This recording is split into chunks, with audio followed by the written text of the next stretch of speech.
But I got to say, not to rant, but one thing about commercial films is, doesn't the music almost always really suck? I mean, isn't it always the same shit? I've seen good movies, or maybe they would be good, just destroyed by the same crap, you know? So, I don't know, if you look at films from even in the 70s, it wasn't that bad. People had some sense of music for films, but maybe that's just the commercial realm, and guys in suits come and tell them what kind of music to put on. I get a lot of inspiration from music, probably more than any other form, because for me, music is the most kind of pure form. It's like another language. So whenever I start writing a script, I focus on music that sort of kickstarts my ideas or my imagination.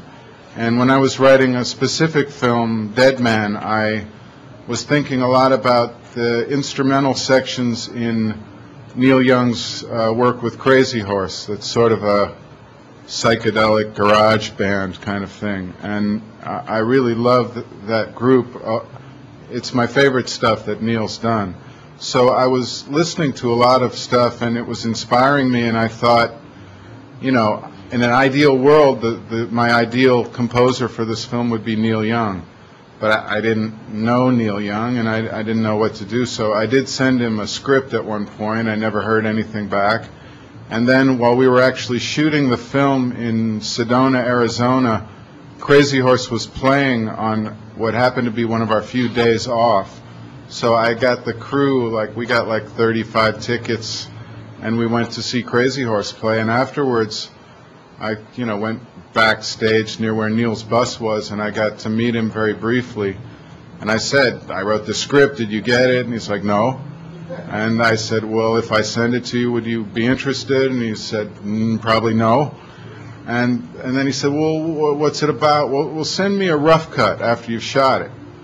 So I thought, well, this isn't going to really happen. And then when I had a rough cut of the film, I sent it to Neil, and I got a phone call 3 days later saying, I want to do music for this film. Fly out here and meet me. So I went to California and went to his ranch and talked to him. And I don't know, we had a lot of things in common. It sounds he's very, very protective of his sort of, when he's in a creative mode, he's very protective of that. He sort of draws a circle around himself, and he doesn't let any other bullshit interfere with what he's doing.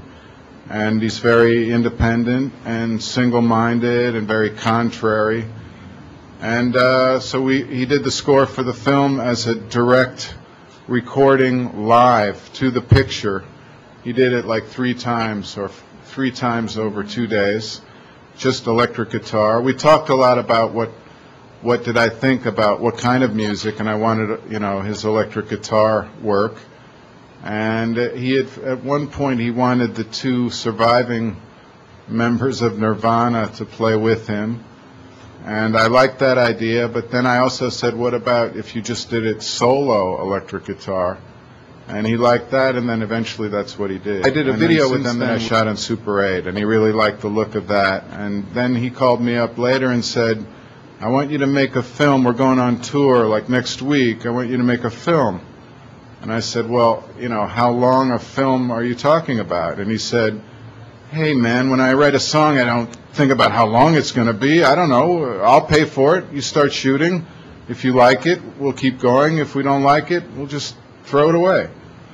So 2 weeks later, I was off on tour shooting this film we made, Year of the Horse, with Crazy Horse. Working with RZA was like the opposite of Neil Young, completely. RZA, it was very much like a hip-hop approach, where RZA studied the film, he watched the rough cuts, and then he'd go away, and then he would make some music and give it to me a few weeks later without any indication of where it should go on the film.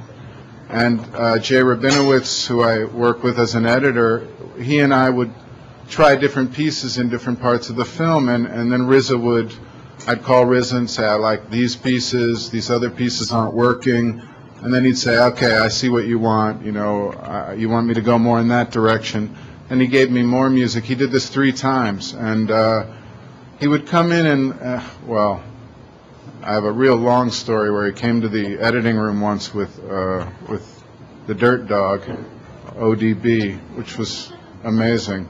They were on, I don't know what kind, I think they were on mushrooms, but I won't go into that whole story. But he did come in and look at the film a few times, and then he said, look, it's hip-hop. You can cut up my music. You can play two things together. You can move it around, chop it up. You know, I'm giving you elements. You work with them. So that's how we approached it. And then I would always make sure he liked what we did.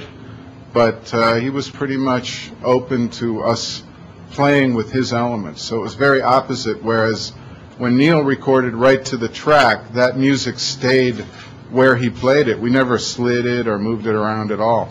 Similar about both of them is they really wanted to make something that grew out of their impressions of the film.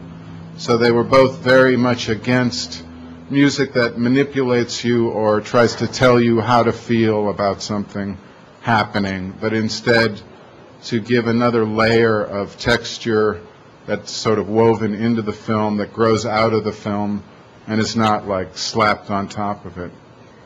But it was great. I'd love to do something else with RZA. I hope RZA has made some films. I don't know. It's hard to see. He made two Bobby Digital. He made two parts of Bobby Digital and another. And Domestic Violence. He made also like a 20-minute film. I think he's a really great filmmaker. So. In fact, I just sent him a letter today telling him, because he changes his phone number every week, his cell phone, you've reached the cell phone of the RZA. The cell phone customer's box is full. It's always full.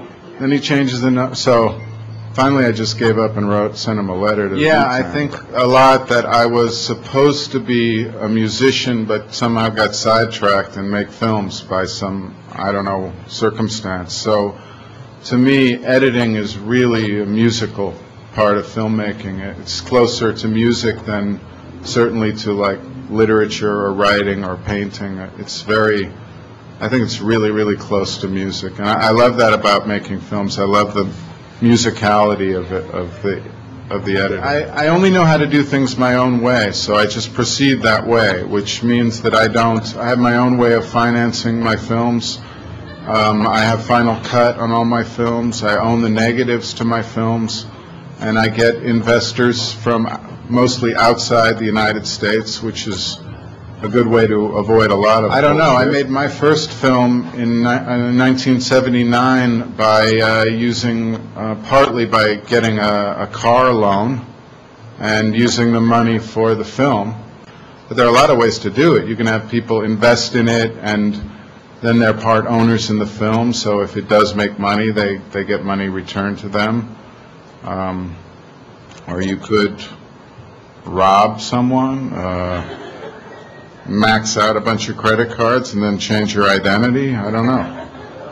But the most important thing is to just make something that you want to make. I mean, we're lucky that we have like new forms like digital video or ways that you can bypass those guys with suits that want their money back, and so the most important thing is to try to say something that you want to say, in my opinion.